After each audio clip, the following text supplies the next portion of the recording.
I remember hearing in school at some point they were talking about how stress is really real to you no matter what your age is. And so what happens, I feel like as we get older, like we might forget like how serious it felt to be the only kid that didn't have like the Spirit Day t-shirt, or to not be included in the after school basketball game. And as an adult, we're managing our real stressors. It might be easy to say like, oh, please let it go. It's not that big of a deal. You want to see real stress? Wait until you're my age. But it's not fair to compare the two. We're so excited to welcome Katie, an occupational therapist, author of the Honeybee Books, and a maternal wellness advocate to the Modern Therapy Podcast. Katie's work focuses on helping moms better understand their emotional well-being and the invisible mental load of motherhood by using storytelling as a powerful tool to spark conversations between parents and children. Her books center around themes like burnout, rest, and emotional awareness, and how these experiences shape both parent and child. Today, we're diving into the mental load of motherhood, why so many moms feel constantly drained, and how that impacts not just their own well-being, but their children's mental health too. Let's dive in.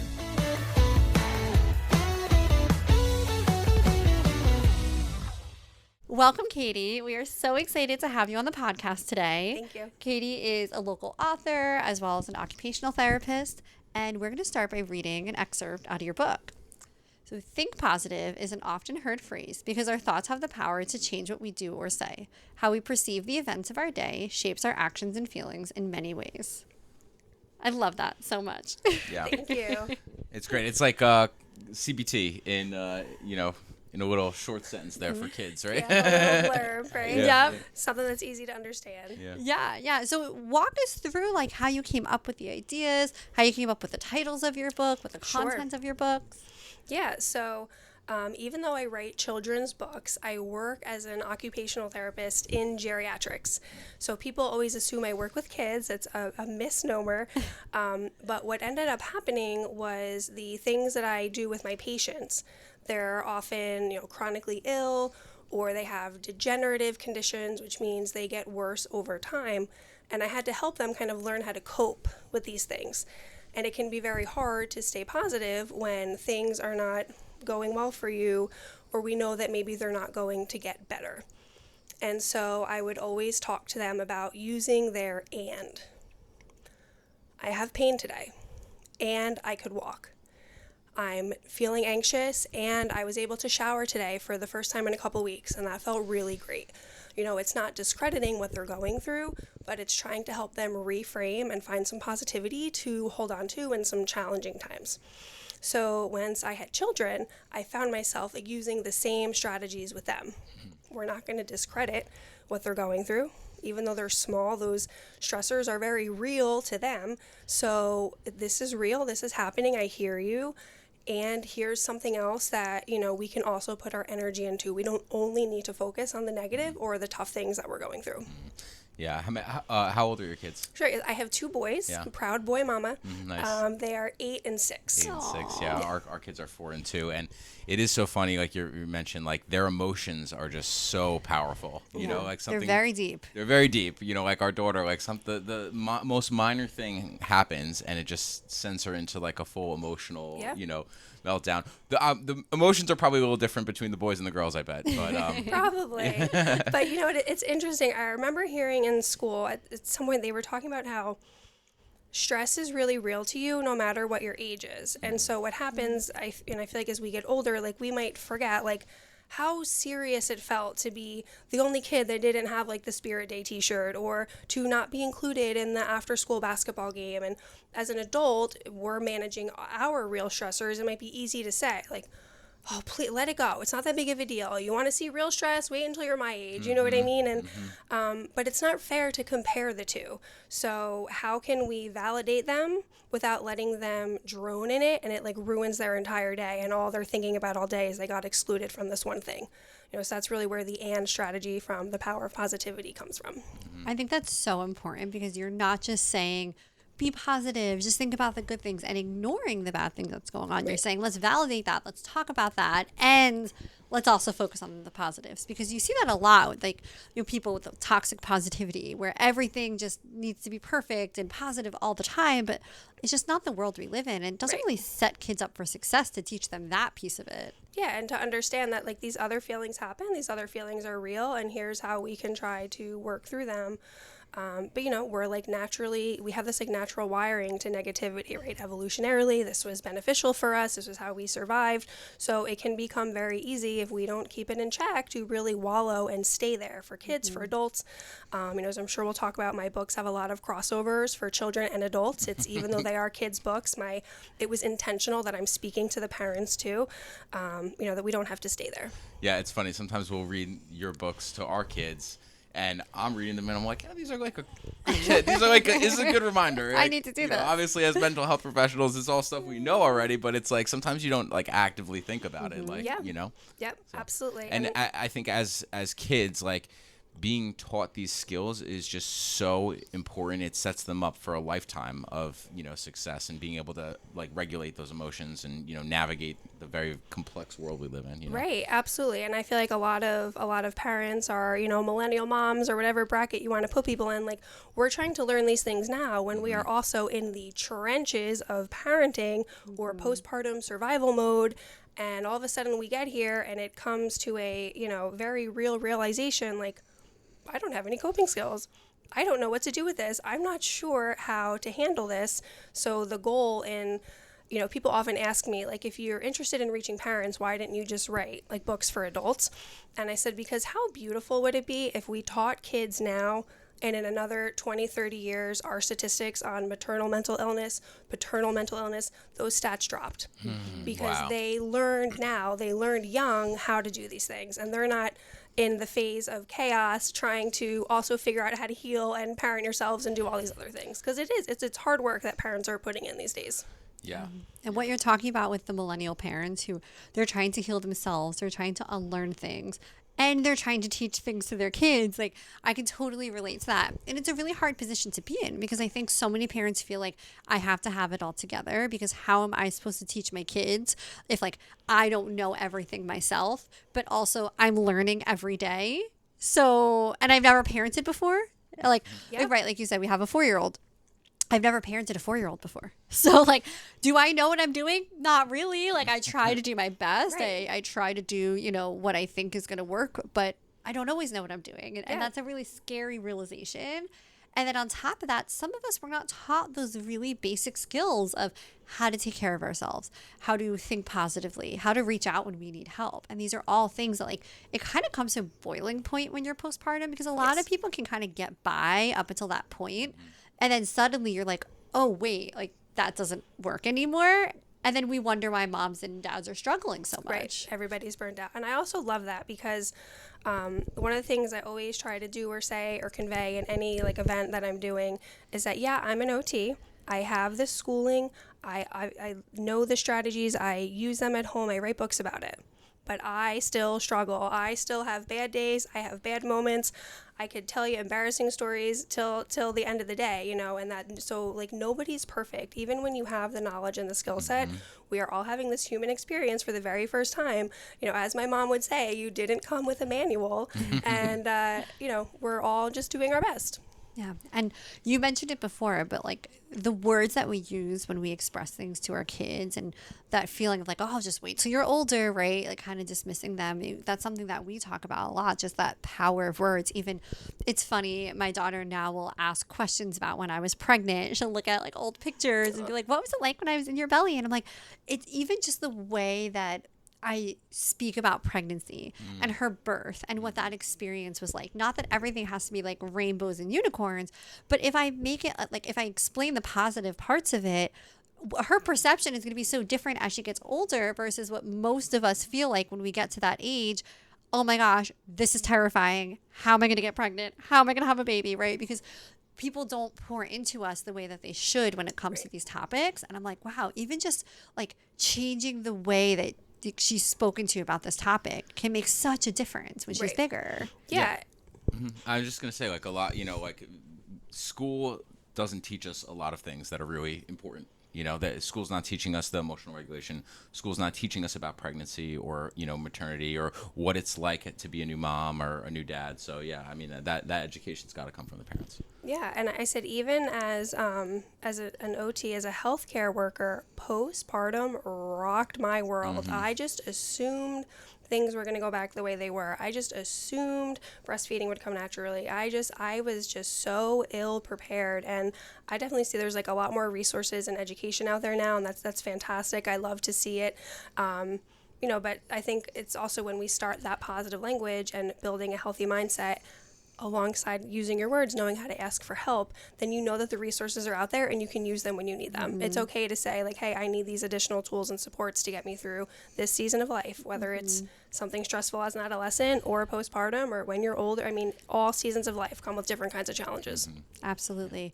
There's a fear that a lot of moms experience when they're in that postpartum phase. And, we don't have to tell you how terrifying it can be.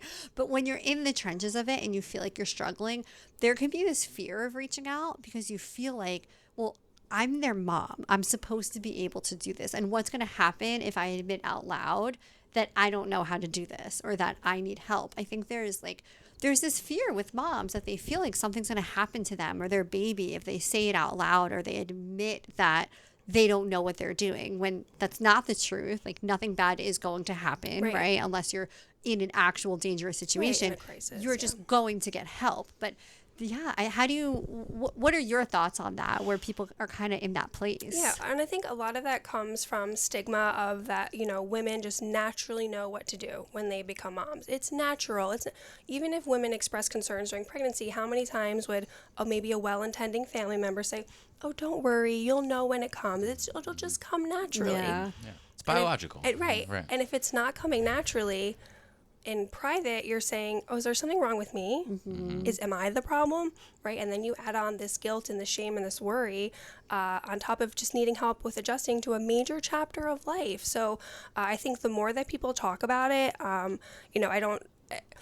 I teeter because I think there's some spaces out there that they make motherhood sound so negative, right? And sharing and trying to create that commonality, we're like losing the joy in motherhood. I don't want to lose the joy, but we can acknowledge the struggle. And I think the more people share and the more people are vulnerable, even, driving in your car, listening to this podcast, you're like, okay, you know what? I think I am going to make that phone call to that doula or that therapist or that pelvic floor PT because I need some help and it's okay. Yeah. And I'm not the only one.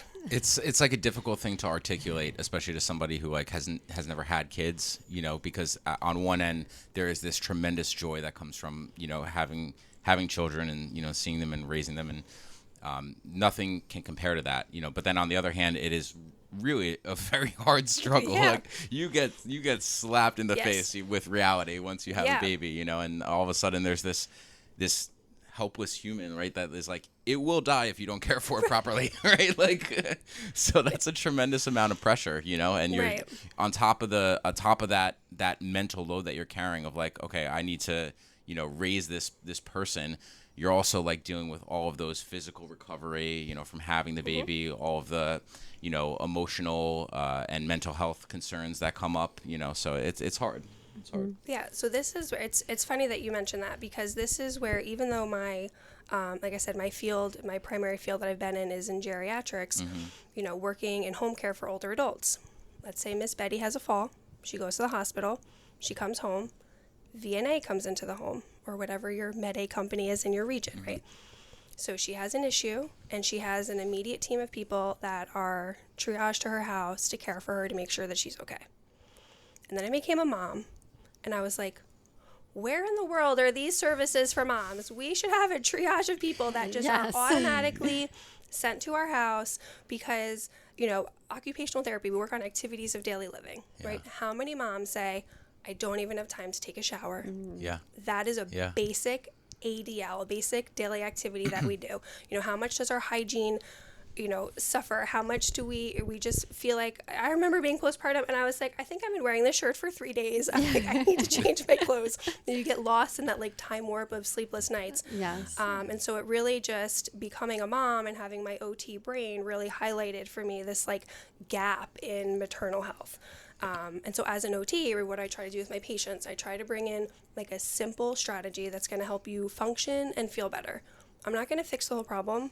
I'm not going to take everything away, but if I leave you feeling a little bit better than when I came in, that's my goal, right? And that really is like the premise of these books. Simple strategies. I'm not going to fix all the problems. We're not going to take away the reality of the stressors of postpartum or the other many stages of parenthood. But if I can give you one simple strategy that's going to help you and your children feel a little bit better, then I'm happy. Then I feel good about what I'm doing. Yeah, I love that perspective because like it's going to be hard and it is what it is. And like, you know, let's just do what we can. Yep. Right. And I love your idea or perspective on like, you know, maternity care. You know, it's like I saw a reel recently on Instagram of a new mom, and there's a service, I think it's in like North Korea or something, where you actually physically go to the facility for like, I've seen that. It's like 30 days, right? And or maybe it's like 14, I think it's 14 days. And they have like a full, she was like outlining the services that are provided. It's like a full staff. They bring you like healthy, nourishing meals. They like give you foot rubs. They physically like care for the baby when you need it. Like just like full service concierge, like luxury. It is $40,000, so not very accessible. Minor details. But you know, after going through that, it's like, oh, if you could afford that, like, oh, that's not a bad idea. Nice. We need to get it covered under insurance. right. Well, I'm sure. I mean, there's a lot of things where affordability and accessibility are a real barrier for people to access care. But even, you know, thinking more of the, you know, Western cultures, right, they have more of that community mentality where they pull together to care for others. And that's, I think, also part of why, you know, women here in our culture, we struggle a little bit more because we have that more individualistic mentality. I should be able to do it on my own. I shouldn't need help, right? Should, right? My girlfriend has this great expression. She goes, why are you shoulding all over yourself? And I'm like, thank you for helping me get back in check, right? How much of that is really true to myself, or how much of it is just these like strange societal expectations that tend to creep in, you know? Yeah, I think that's so major because if you think about every other life phase that you go into before that, you are kind of expected to be pretty independent. And even just, you know, for us, like in a relationship, we have each other, but we were kind of this little bubble that was very independent. Like we never asked for help. We never went to people for anything. We'd feel guilty asking for anything ever. And we always just figured it out on our own. And it wasn't because there was like this pridefulness about it. It's just we felt like that was just the expectation. That's what you do as a married couple. And then all of a sudden we have a baby and I'm like, what do we do? And he's like, well, we have to call our parents and ask them to come help. And I'm like, I can't do that. They're going to wonder, they're going to be like, why did she even have a baby? She can't take care of it. Why are we doing this? And it took a long time. I think I'm just getting more comfortable now with feeling like, oh, it's okay to say like, I need help right now because you feel like, it's not, they're going to just judge you. And it's nothing that anyone else was doing, but it's just that mindset of like, I should be able to do this. Yes. I don't know if you remember this, you know, having kids. Like I remember at one point thinking to myself like, oh man, like my parents had like 4 kids. How did they do that? How did they do that? Yeah. Right? How did they raise me? Yeah. And they didn't have like all this, you know, this knowledge that we have now or all these, you know, and it is so different, you know, it's different. But I often have to remind myself, like, it was different in other ways too, right? We lived in a world where I remember being outside, I was riding my bike, I was gone all day. I mean, I would come, right, you come home for dinner.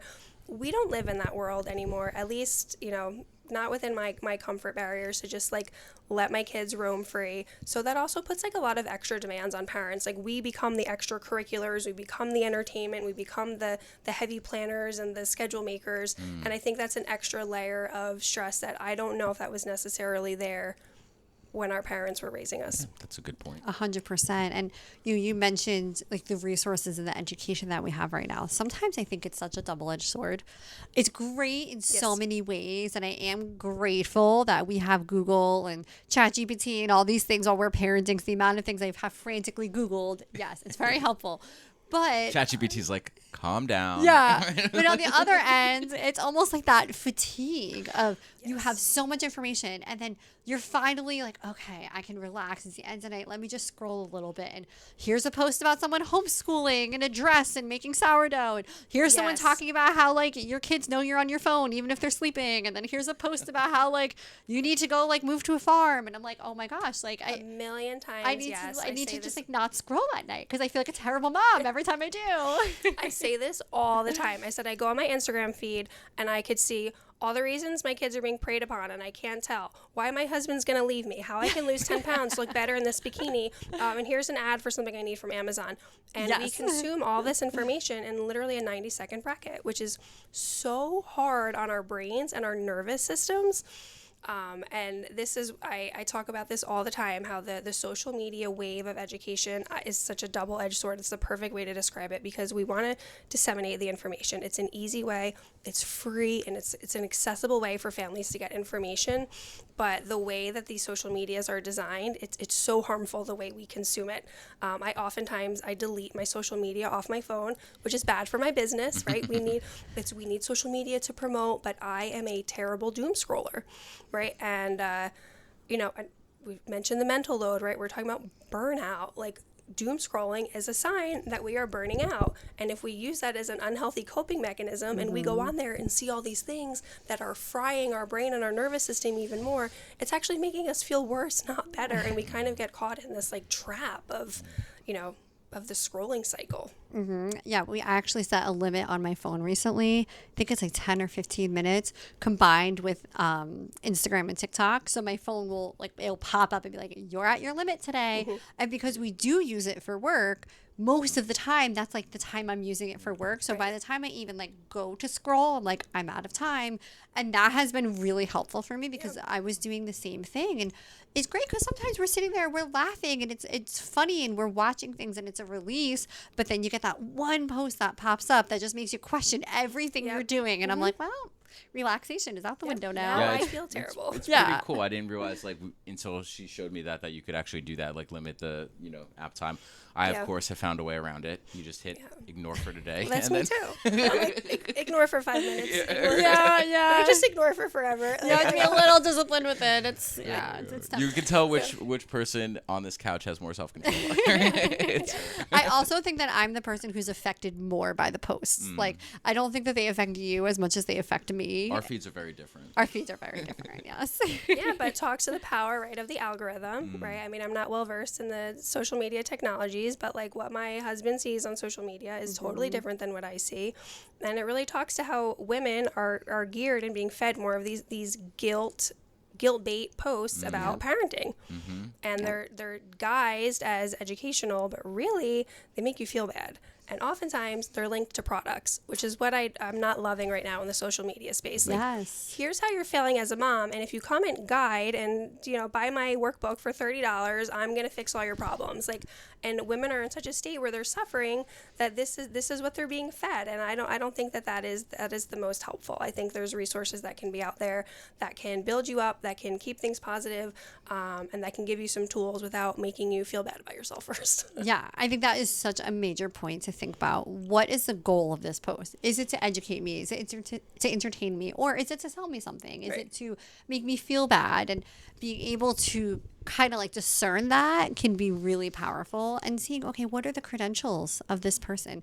We've talked about it in the health space a lot. I was watching this reel, and it was saying how baby carrots are I don't know, they can they're poisonous, they can end pregnancies, all this crazy, you shouldn't eat them when you're pregnant. I'm like, oh my gosh, I ate so many baby carrots when I was pregnant. And then I think I showed it to you, and you're like, Cassie, this is ridiculous. Who even posted this? And of course I look, and it's some health coach selling what, and I'm like, okay, why am I listening to this? This is ridiculous. Unfortunately, the negative posts get more engagement. They and do. attention. It goes back to what we opened up with, right? Negative thought. We're wired for negative thoughts, right? And so that's why your books are so great, is because it teaches us how to combat that at such a young age. Because if you're not actively fighting what you're being fed in that algorithm, it's gonna sweep you up. Right. And if you think about it, if the doom scrolling, if you will, is a cause of burnout, then we're not really being reflective in what we're consuming. And I'm not saying that to put blame on anybody, but it's just to highlight the reality, hey, we might kind of want to check in with ourselves. Am I scrolling because I'm laughing at this funny cat video, or am I scrolling because I'm really zoning out because I'm so burnt out maybe we need to swap out a little bit of scrolling time for a different strategy to help us feel better. Like having that toolbox. What else can we reach for? Maybe it's reading a book or taking a bath or like watching a show that is not going to hit you with ads or something like that. Right. Because it's funny. I'm like, oh, no more screen time. I can't be on my phone. But then I go and turn the TV on. But I'm like, but if I'm relaxing and watching a show, it's different. Like I'm not getting fed the same kind of stuff that I am on my phone. Yes. But obviously, yeah, there's things that are not on screens that are helpful too. So in your other book, you talk a lot about recharging Mommy Bee. And first of all, I just love the characters in these books. Like I Thank love you. that they have hair. Like it is just the cutest. They're Just good show the camera. illustrations for sure. Shout Yeah. out to my illustrator, cutest. Nardine. She does a fantastic job. They're so adorable. I love the daddy bee. He's so cute. So talk to us a little bit about what the message was behind there, what exactly it means to recharge, because I think a lot of us can conceptualize it, but maybe not in our day to day. Right. So this story, so all my books, the 3 storybooks I've written, are all things that come from my regular everyday life, things that I've done that work in my family. And so my premise is if it helps me, maybe it'll help you too. And the Recharge Mommy Bee was my first book. It was written in 2022. My kids at the time were about 4 and 2. It came about because that Christmas, every toy they received had a charger. So before they could play with anything, they had to plug it in and charge it up. And it was like shortly after the holidays. I was like any mom who worked her butt off to make all the holiday magic. I was like needed a day to just couch rot. And they were, please, Mommy, play, please, please. And I go, guys, you know how your toys needed to charge before they could play? I said, right now, Mommy is charging. And they go, oh, okay. And they walked away and they started to play. And I was floored. I go, no way did this just work. Wow. It just, great. I don't know where it came from. It just popped into my brain. And I kept using it again and again. And then my husband started using it. Our parents, when they were babysitting, would say it like, oh, Grandma's recharging after our 37th game we've played today, you know? Because I think for them it was something tangible. It was something that they understood. It's time constructs for kids are hazy. We might not understand what later means, or it might feel like rejection or Mommy doesn't want to play. But when they understand, like, oh, hey, my monster truck takes 20 minutes to charge, maybe Mommy just needs some time to recharge too, and it worked. And so that's really where the idea from the book came from. And I just was like, you know what? I'm going to self-publish. I'm going to put the idea out there. And I'd never in a million years thought I would be like sitting here on a podcast talking about a book series. But it really turned out to be a powerful tool for families because it provided a script for moms and for dads, for parents to communicate their need for rest without yelling, without shaming, without kind of getting to that point where we just blow up because we've had it to hear for the day. It gave them child-friendly language to express their needs. Yeah, I love that. I'm going to take that. Yeah. Well, it's funny because our daughter, she'll use it now. And in one of the scenes, you have the mommy bees on a treadmill and I have a little walking pad. So she'd be like, oh, mommy bees on her walking pad, like you're on yours. And I'm like, yes, that's right. I love that she pulls that together. Yeah, so she was like putting it together of like, okay, like she does this and you do this. And she would ask me questions. She's like, but how does she recharge? But what does that mean? And I was like, wow, like in a lot of the books that I read with her, she doesn't ask that many questions. Maybe if there's something a little confusing or something she wants to, a character or something. But I noticed that this was sparking a lot of conversation. I think because it so much puts your family like in the story of like, that's your mom, that's your dad, that's me. And it was making her think about her own life in a way that was really sparking a lot of conversation that I don't see in other books that I read with her. Thank you. That's a huge compliment. Thank you. That kind of speaks to like it was an intentional like duality of the storylines. Like, yes, Mommy Bee is the main character in this story, but the other parts of the book talk about like how moms help us monitor our batteries and how kids can monitor their batteries. So again, we're teaching them at a young age, like, you have a battery. It can charge up, it can run out, we need to take breaks, we need to rest. It's okay to say, like, no, I can't do that right now, I need a minute. So it's, yes, like the message was for moms, but there's also a lot there that kids learn too. So you can sit down and in the maybe 5 minutes it takes you to read the book to your child, you're really pulling away a lot of, short sound bites, a lot of usable resources, and it doesn't take a lot of time.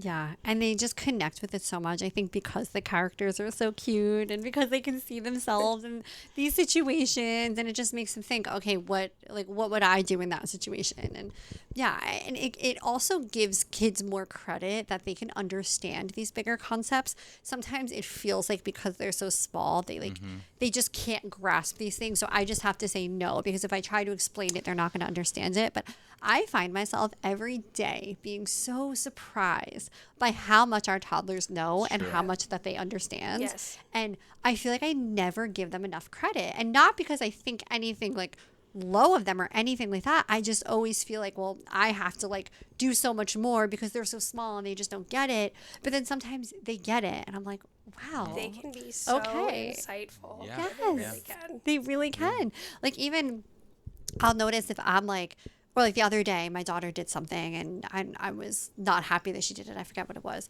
And I just kind of like was just being like a little more monotone. Like I was just a little like frustrated. And I'm like, I'm not going to make a big deal out of it, whatever.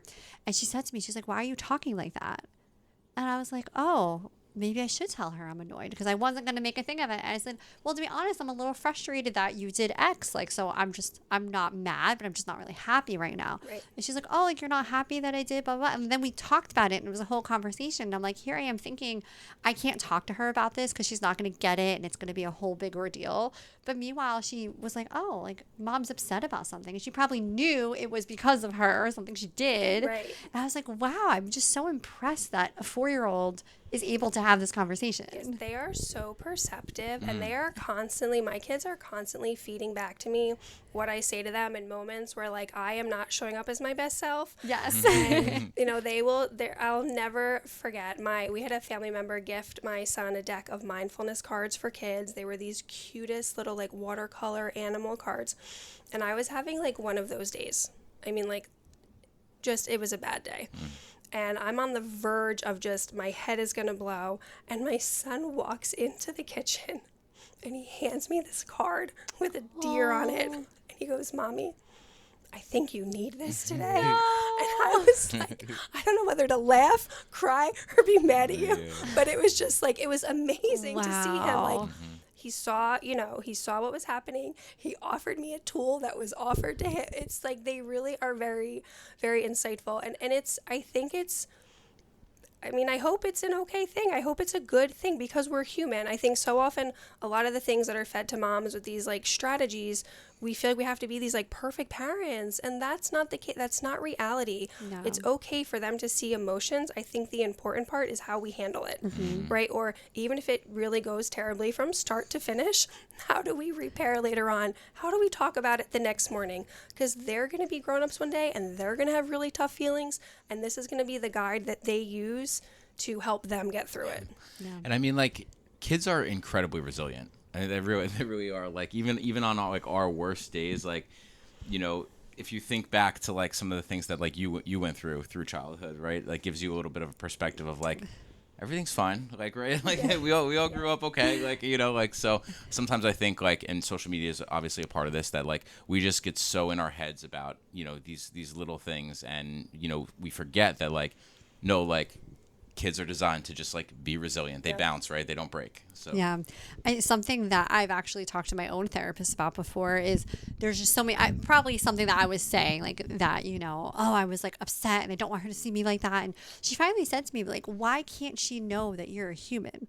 And she kind of explains like as she gets older, she's going to face people who are emotional. She is going to get emotional herself. And if she just feels like her mom is just like in this box and everything's perfect all the time, she's not going to know how to deal with any of it, because she's just going to feel like, well, it's not supposed to be like that. Everything's supposed to be great.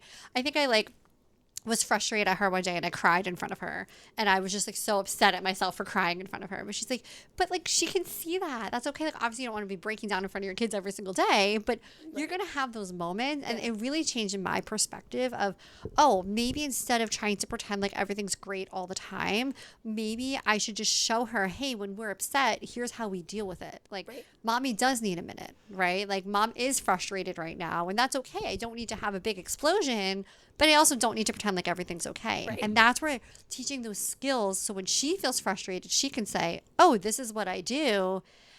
it really changed my thinking to, oh, this is actually more beneficial to her. Right. I mean, it's a great reframe, and it takes the pressure off. Again, this like pressure for these perfect parenting moments. Sometimes we have days where we totally crush it. There's days where I'm like, man, this went so great. I couldn't have asked for anything better, right? And there's days that are opposite, and there's days that are in the middle. But I think if you just keep showing up, they're going to see that. And it's those little things over time. And again, the same things that you're pulling from the books, those little strategies. They're not time consuming, they're not lengthy, they don't cost anything. This isn't an exorbitant amount of time. We're talking about 30 seconds to take a deep breath. We're talking about 90 seconds to, you drop that spatula on the floor, and instead of saying, oh my God, I'm such an idiot, why do I keep dropping everything today? My kids are sitting at that counter. I try to take that breath and say, whoops, I made a mistake. They're little switches. It's 10, 20, 30 seconds worth of work. But that built over a long period of time has a really positive effect on you and your brain and your kids. Yeah, we talked a little bit about what being mindful of what we're consuming as adults, and I think we also need to be really mindful of what our kids are consuming, right? Mm-hmm. And so it's the choice, as parents, we choose what books we put in front of our kids and what we read. And one of the things that I found after having kids is that there are a lot of books that are just the themes are not great. Yeah, that teach them things that you're like, I don't want them reacting like that. Sometimes I find myself reading books and I'm like, I don't really like what this is saying. Yeah, I don't want her to be portraying this or doing this. Right. So I think just a really simple, easy way to be a better parent is to just be really selective about what you're reading to your kids and what your kids are reading. Mm-hmm. And books that have themes like the power of positivity and recharging are teaching these emotional skills, I think, are really important to be feeding our kids. Yeah. And that they consume every single thing that we say and do. And even when we're not saying it, they are picking up on it. Same thing with TV shows, right? If some TV shows for kids I watch and I'm like, wow. Why are we teaching this? Let's not watch that, right? Yes. I'm a pretty, strict household as far as technology and what I bring in, and it's just no shame or judgment to anyone that does otherwise. It's just a personal preference for me, mostly built out of laziness because I know how much effort it takes to monitor. So I was like, you know what? If I don't bring it in, I don't have to monitor it. Yeah. But there's been some cartoons and some things that we kind of, pass through the living room and we're like, what are they actually saying? Yes. What are they, or I noticed they'll watch certain, shows, and then all of a sudden they've got these little attitudes, or they're trying to mimic this, I'm going to say fresh, I guess, behavior. And I'm like, fresh behavior, right? That we had that happen. So our daughter watched one episode of Fancy Nancy on Hulu, whatever it is, because we read Fancy Nancy. It's one of her favorite characters. And she was no shame to anyone who watches the show, but I found her to be so bratty on the show. And my daughter literally said, I want to be like Fancy Nancy. And I'm watching her yelling at her mom, yelling at her sister. Yeah. At one point, she wanted a pair of shoes at the store, and her mom's like, no, you can't have them. And she threw this huge tantrum. She threw herself on the ground. It was like, I can't live without these shoes. And then you fast forward 5 minutes into the episode, she did enough chores in one day to afford a $30 pair of shoes. She goes back and she buys the shoes. And I'm like, what is this teaching you? Oh my God. And I know it sounds so dramatic, but it's just thought to myself, I let you watch one show a day. Is this what I'm going to let you consume? Why? Why would I want this to be the message that you're hearing? Yeah. But, I feel like it's also worth noting too that I think especially in this day and age where people don't really have a village and parents are we're burnt out, we're stressed, screen time becomes more of the, I'm going to say, babysitter or entertainer for parents to function and get through the other things that need to get done, and so monitoring also becomes another part of the mental load to make sure your kids are consuming safe entertainment. And it's definitely, I'm not saying it's easy. Yeah. It's a lot. And I think a lot of times, first of all, sometimes that's necessary, right? Parents don't have the resources. They have to rely on these methods, and that's we're absolutely not demonizing that. I think that a lot of it's well-meaning, and you think to yourself, these production companies that are putting out this content, you're trusting them to make content that's appropriate for children and that's beneficial for children. And I think to think that sometimes that's not happening, you don't think about that. It's the same thing with food, right? Kids food, that's a lot of that stuff is absolutely terrible, it's horrible, so but like if you're not reading the ingredients, you wouldn't even know that. Well, I don't think their goal is to make shows that are good for kids. I think their goal is to make shows that hook kids. That hook kids. Right. That's the difference. But you don't like what I'm saying is like you don't always actively like think that. No, you don't. Yeah. You don't.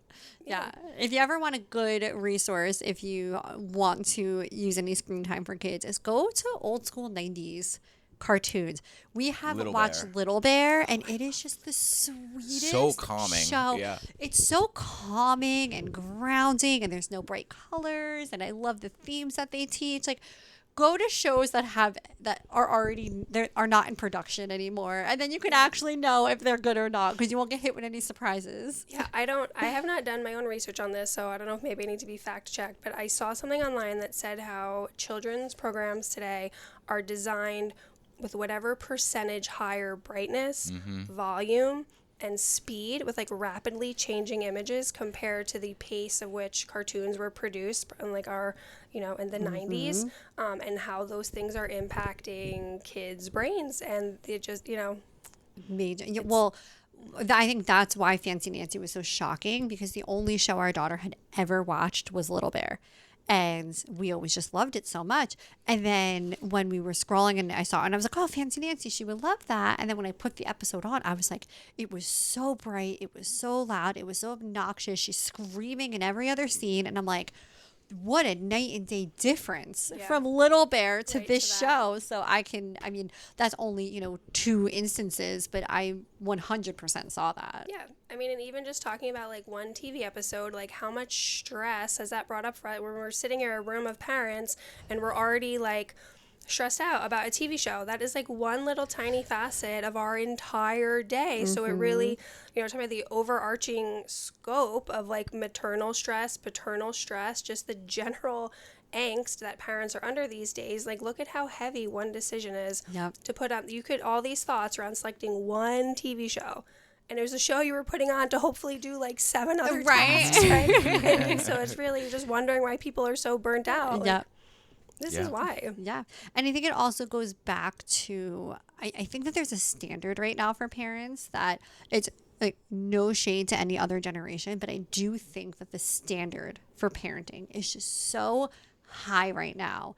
And it feels impossible to reach, and it probably is impossible to reach, but my mom will joke, like she'll send me reels where it's like, things that I had to worry about like when I was younger, and it was like lock the door, like don't talk to strangers, and like they would go to work. It's like things parents like worry about now. There's like 100 things, and she laughs like, we're interviewing for babysitters and we're asking for like resumes and are you CPR certified and how much experience do you have? Oh, it's like an executive search. And they're coming and like they're meeting the kids, and it's like interview number 3, and she's like, I'd be like, oh, there's like a high schooler down the street. They're going to babysit you. The 12-year-old neighbor can watch them, right? And that's what everyone had. Everyone had a high school babysitter, and it was just normal, and nobody thought anything about it. And I'm like, why suddenly is the standard so different? And like, we wouldn't have it any other way, because obviously we don't want to lower our standards, but sometimes I'm like, maybe I should lower my standard just every once in a while with the smaller decisions. Yes, I was going to say, with smaller decisions, yes, you can definitely lessen the load a little bit, and think if things are feeling really that overwhelming, to kind of sit down, and whether it's with yourself or with your partner, your family unit, whatever it is, like, how can we reprioritize what it is that we're doing here? Like, are all these things that we're carrying, are these really that pertinent? Is this really of the most importance? Does our schedule really need to look like this? Is everyone really enjoying doing all this running around that we're doing? How can we kind of reprioritize so we feel better? Mm-hmm.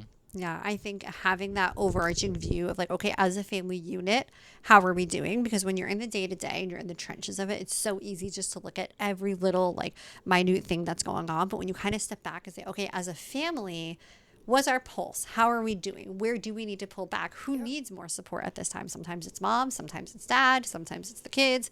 And I think reevaluating that as a unit, I think that can be so effective. Yeah, because I think we're all kind of guilty of getting into those seasons of life where it's like autopilot. Mm-hmm. And then you don't realize how this chronic stress is impacting how you sleep, It's impacting what you're eating, whether it's too much or too little. It's impacting your connection with your partner. It's impacting how you respond to your kids. And when you really sit back and kind of see how all these pieces are adding up together, you're like, wow, maybe this is why like women all over the world just chronically don't feel good all the time. That chronic I don't feel good syndrome, because you put all those pieces together, it's pretty obvious why no one's feeling that great. Yeah, 100%. So we talked about so many good things. So many good things. Such a good. I needed this episode. So we end every episode with "Am I the problem?" Do you want to read it? Yeah, sure.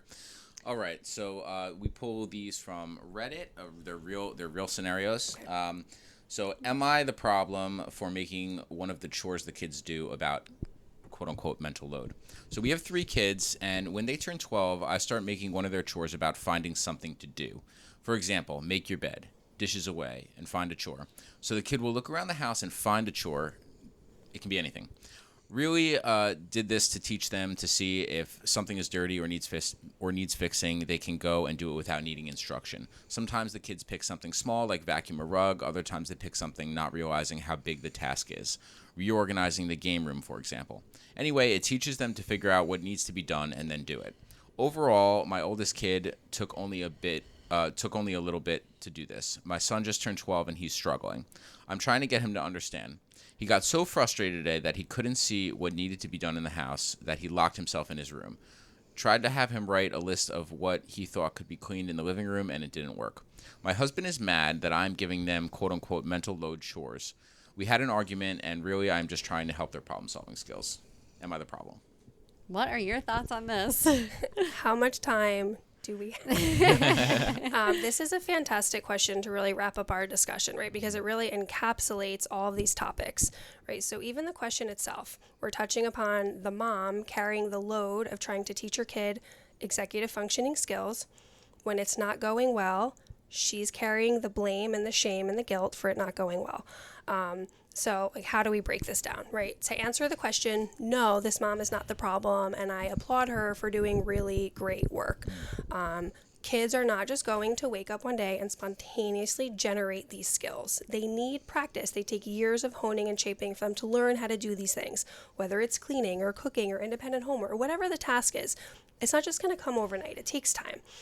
So the first thing that I would like to see for this family is for the mom and the dad to get on the same page. And that might just take some honest discussion. Who's to say? Maybe the dad's just in defense of the son. Maybe the mom and dad don't share the same values as far as sharing the mental load, right? This is really the first generation that's talked about it. This is why the Honeybees family teamwork exists, because people don't even know what the mental load is, or it's just, this is the woman's work, right? This is really a new concept that dads are being so progressive and being so involved in the home. They might need a little chat to get themselves on the same page. When we're in the height of this stressful moment is not the time I would recommend having the chat. Let things calm down, get back together with your partner, and kind of figure out how you guys want to tackle this. Okay? So that would be my first thought for them. My second thought would be that it sounds like the son is struggling to find the skills to do this. So this child might just need a little bit more support, what we would call in the OT world, like a little bit more scaffolding to help him shape and be able to do this activity. Something I do with my own kids who also sometimes have this experience where they go into shutdown. Either they can't do it, they don't have the skills to do it, or let's be honest, they don't want to do it. Who wants to do any of this work? Not most of us.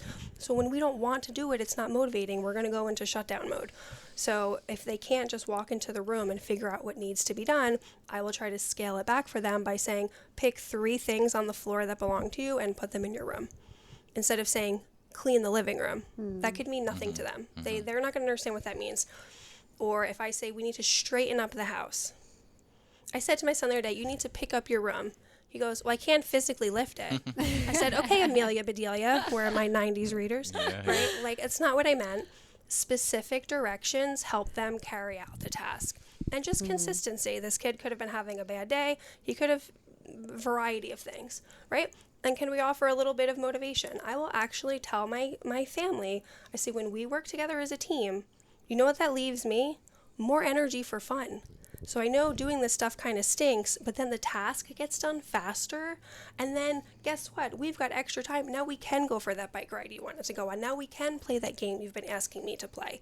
And the motivation is doing something together as a family. And I picked that intentionally. I want the reward to be something that's because when you get time outside, what does that help? It helps our physical fitness, helps our mental health.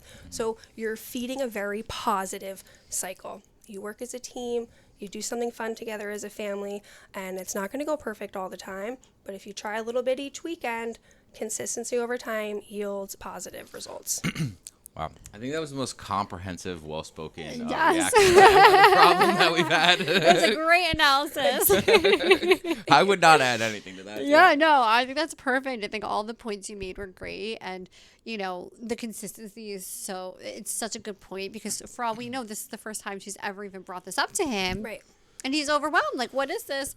But then you bring it up another time. And then eventually it's not this new kind of scary thing. Right. So I do want to say that I love the first point you made was to address the fact that the husband and the wife need to be on the same page. if they're fighting about it in front of the kids, which they didn't say if they are or not, but that's not really going to motivate the kids to do it because they're like, well, Dad's got my back, so I don't have to worry about this. Learn. The kids are smart. They know how to game the system. They do. sure do. You know? Absolutely. So that was so great. This was such good conversation. Thank you. Where can people find you? Where can they purchase the books? Sure. Yes. So the Honeybees book series is 3 storybooks and 1 activity book. They're all available online on Amazon. You can search the Honeybees books or Katie Germain author. Even though I know I need to step up my social media game to manage my doom scrolling, but you can find me on Instagram or on Facebook. It's at Honeybees Hive with 2 underscores. Love that. Well, thank you so much. Thanks so much. Thank you. This was great. Thanks for having me in. Of course.